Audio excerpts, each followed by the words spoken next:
ইসলামের মূল স্তম্ভ পাঁচটি: কালিমা, নামাজ, রোজা, যাকাত এবং হজ।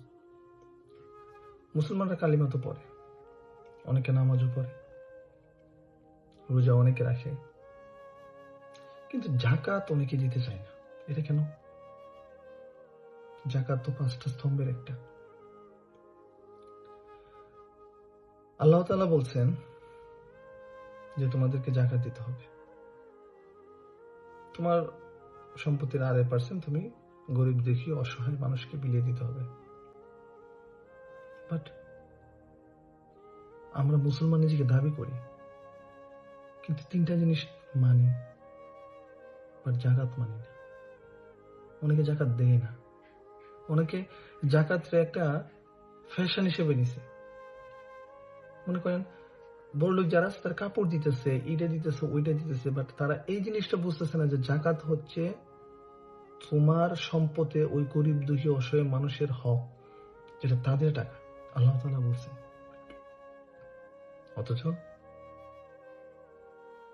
অথচ আমরা কি করতেছি? আল্লাহ নবী স্পষ্টভাবে বলছেন যে যে যাকাত দিবে না, তার যে সম্পত্তি থাকবে, সে মৃত্যুর পরে তার ওই সম্পত্তি তার গলায় একটা বিষধর সাপ বানিয়ে পেঁচিয়ে দেওয়া হবে। ওই সাপ যখন তার কপালে সবল দিবে, তখন ওই ব্যক্তি 7 তবক জমিনের নিচে চলে যাবে।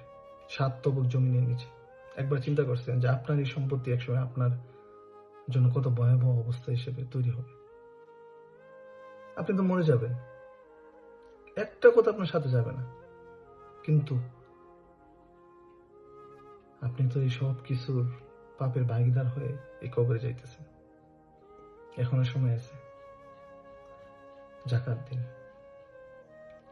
যাকাত ও ইসলামের 5টি স্তম্ভের একটি স্তম্ভ। মানুষ হজ করে, কিন্তু যাকাত দিতে চায় না। অনেক মানুষ দেখবেন আপনার আশেপাশে হাজি আছে, একবার, দুইবার, তিনবার, 4বার হজ করতেছে, বাট যাকাত দিতে নাই। সম্পত্তির হিসাব করে তার 2.5% যাকাত সে দিবে না। এটা কে রে ভাই?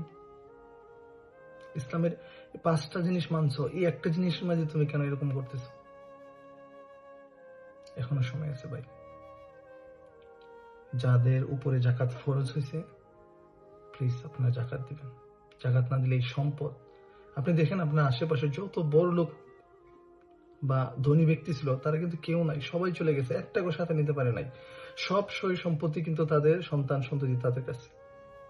মারা গেছে হয়তো বড় বিশাল কোনো একটা খতম করছে, 10টা 12টা 15টা গরু জবাই করে খাওয়াই দিয়ে শেষ, বিদায়। বাট আপনার সম্পত্তি কিন্তু দিয়ে দিতেছেন না, আপনাকে দিয়ে দিতেছে না, সম্পত্তি তারাই ভোগ করতেছে। কিন্তু কেন আপনি এই পাপের ভাগীদার হবেন?